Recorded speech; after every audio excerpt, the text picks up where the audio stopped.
पर आइए अब इसके बाद रुख करते हैं पश्चिम बंगाल का। तो पश्चिम बंगाल का बहुचर्चित संदेशखाली हिंसा मामला एक नया मोड़, बड़ा फिल्मी सा है लेकिन कहानी सच्ची है। संदेशखाली मामले में नामजद शेख शाहजहां के खिलाफ बशीरहाट कोर्ट में गवाही देने जा रहे मुख्य गवाह भोला घोष की कार को एक लॉरी ने टक्कर मारी और कार चकनाचूर हो गई। किसी तरह भोला घोष की जान बची, लेकिन इस दुर्घटना में भोला घोष के छोटे बेटे सत्यजीत घोष और कार चालक शानूर की मौत हुई है। बुधवार को भोला टीएमसी के निलंबित और बाहुबली नेता शेख जहां के खिलाफ सीबीआई केस में गवाही देने जा रहे थे। तभी मुरारमारी पेट्रोल पंप के सामने उनकी कार को एक 10 पहिए वाले ट्रक ने टक्कर मारी है।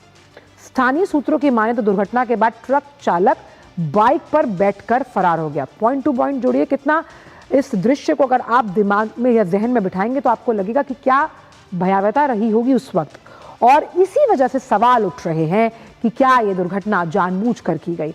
आपको बताएं कि राशन घोटाले के आरोप में शेख शाहजहां के घर पर तलाशी के लिए, अगर आपको याद हो, ईडी टीम जब पहुंची थी तब भी हमला किया गया ईडी टीम पर, और इस समय शाहजहां के खिलाफ कई मामले दर्ज हैं।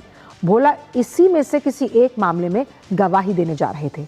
बशीरहाट पुलिस सूत्रों के मुताबिक इस घटना में शिकायत दर्ज कराने की प्रक्रिया शुरू हो गई है, जो कि अभी भी जारी है। यानी कि कानून किस तरह से उसकी धज्जियां उड़ाई जाती हैं और किसने इस पूरे प्रकरण की, पूरे वारदात की साजिश रची। और साफ सी बात है, क्योंकि वो गवाही शाहजहां के खिलाफ देने जा रहे थे, इसीलिए शक की सुई पर घूमती है और ये बहुत ही फिल्मी स्टाइल में ये हमला किया गया। लेकिन आइए अब ग्राफिक्स करिए, आपको समझाते हैं कि आखिरकार ये पूरा मामला है क्या। तो संदेशखाली मामले में ये एक नया सनसनीखेज मोड़ सामने आया, जहां हिंसा के मुख्य आरोपी की कार पर हमला किया गया। आप तस्वीर में देख सकते हैं, कार को 16 पहियों वाले ट्रक ने टक्कर मारी। तो आप सोच सकते हैं 16 पहियों वाला भारी भरकम ट्रक अगर टक्कर मारेगा तो कार के परखच्चे उड़ना अपने आप में तय। भोला घोष के छोटे बेटे सत्यजीत घोष की इसमें मृत्यु हुई। कार चालक शानूर भी, उनकी भी मृत्यु हुई है। भोला घोष हालांकि बाल बाल बच गए और कार को कुछ दूर तक ट्रक घसीट कर भी लेकर गया। हाईवे के किनारे एक जलाशय में यह कार जा गिरी। ट्रक चालक बाइक पर बैठकर सवार हुआ। कब वो टक्कर लगी, वहां पर वो बाइक चालक क्यों मौजूद था, किसका इंतजार कर रहा था, कैसे वो ड्राइवर बैठकर फरार हुआ, कई ऐसे सवाल हैं। बशीरहाट कोर्ट में गवाही देने जा रहे थे भोला घोष और बाहुबली नेता शेख शाहजहां के खिलाफ ये गवाही थी। साथ ही बिस्वजीत घोष ने शाहजहां शेख पर हत्या का आरोप लगाया है और भोलानाथ घोष के बड़े बेटे हैं बिस्वजीत घोष। चलिए, ये तो मामला रहा कि किस तरह से ये टक्कर मारी गई, लेकिन संदेशखाली का विवाद थोड़ा पीछे चलते हैं। फिल्म में अगर क्लाइमैक्स तक पहुंचना है तो हमें उसका जो भूतकाल है उसे भी खंगालना होगा। तो शाहजहां शेख पर महिलाओं के यौन उत्पीड़न का आरोप है, अगर आपको याद हो। इसे लेकर जमकर विरोध प्रदर्शन हुआ। महिलाओं ने शाहजहां शेख पर जमीन हड़पने का भी आरोप लगाया था यौन उत्पीड़न के बदले, और भ्रष्टाचार के भी एक मामले में अगर हम देखें तो ईडी ने उनके घर पर छापा मारा। ईडी अधिकारियों पर भी भीड़ ने वहां पर हमला कर दिया था, तब भी कई सवाल उठे थे और शाहजहां शेख पर सीबीआई ने केस दर्ज किया था।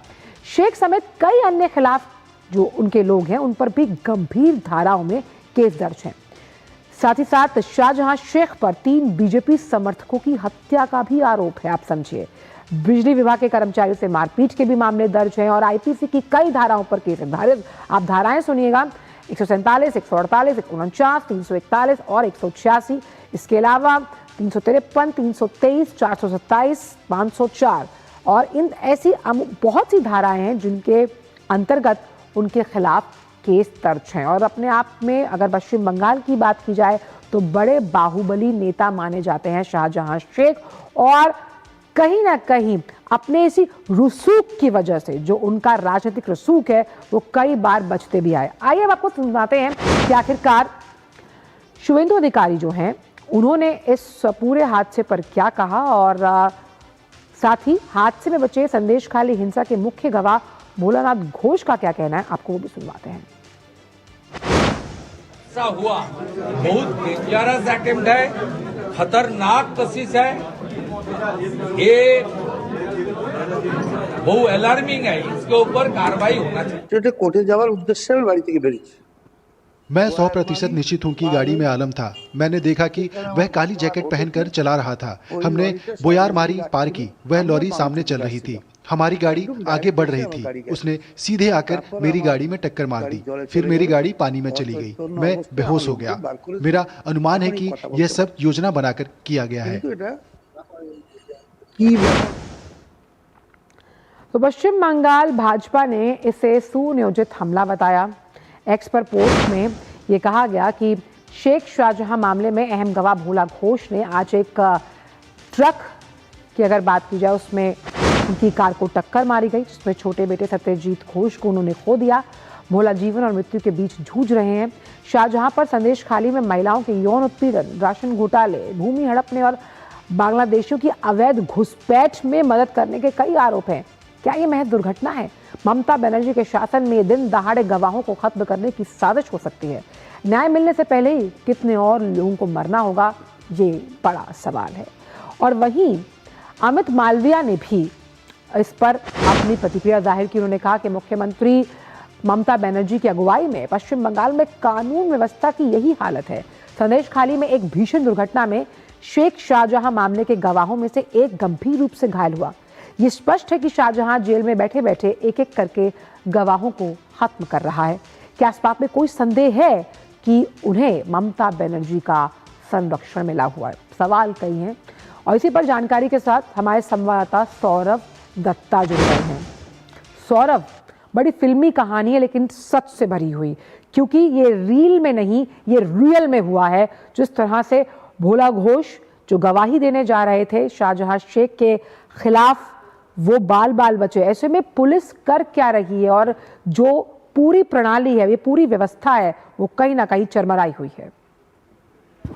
चल देखिए, जहां तक पुलिस का सवाल है, जो इन्फॉर्मेशन हमको मिला है वो है कि वो जो घटनास्थल है वहां से 18 किलोमीटर के रास्ते में जो भी सीसी फुटेज है वो सब जांच कर रही है। पुलिस का कहना है वो सब जांच कर रही है और देखना चाहती है कि ये जो ट्रक है जो दूसरी उल्टी तरफ से आ रही थी, ये ट्रक असल में आ कहां से रही थी वो देखना चाहते हैं।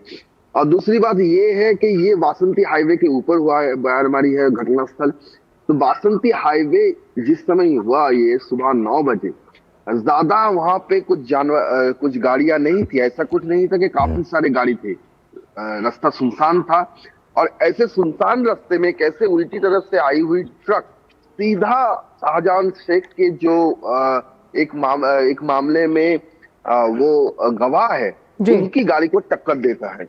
और ये भी कहीं पे जाके ये भी शख्स के दायरे में आता है कि ऐसे सारे कोइंसिडेंस कैसे हो सकता है। उसी गाड़ी को टक्कर मारा जिस गाड़ी में शाहजहां का गवाह था, और ये गाड़ी आ रहा था, उसमें भोला घोष का कहना है कि वो गाड़ी के जो ट्रक के जो ड्राइवर है उसको साफ तरीके से उन्हें पहचान लिया है। उसका नाम भी वो कह रहे हैं, आलम है उसका नाम। और उनका कहना है कि गाड़ी जब ये कॉलिशन हुआ उसके बाद चालक वहां से भाग गए। तो ये चालक वहां से भागे क्यों? ये ट्रक किसका है?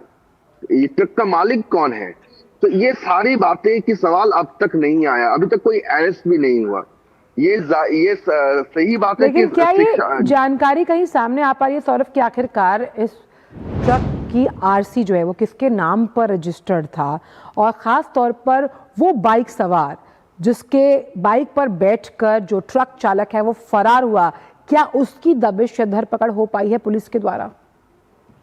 देखिए, अभी तक भोला घोष के जो बयान है उस बयान में बाइक का जिक्र है।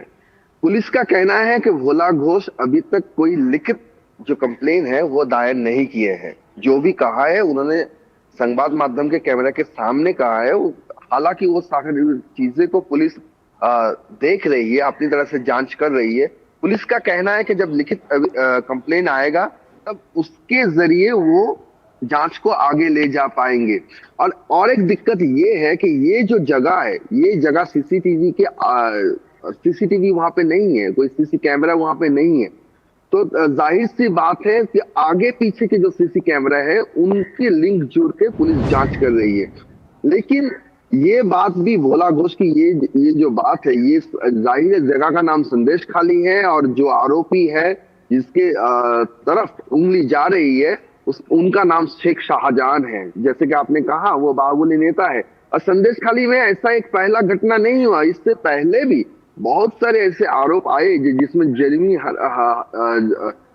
जमीन हड़प करने का आरोप हो, और चाहे आदिवासी का जो जमीन है, जो कृषि जमीन था, उनको यहाँ पे जो फिशरीज में कन्वर्ट करने के लिए जिनके पास जो जमीन लिया गए हैं, वो सारे मामले में भी ऐसे एक दो केस के आए थे जहां पे कहना था कि उनको बातों के लिए बुलाया गया, और जब वो जा रहे थे तभी उनका एक्सीडेंट हो गया।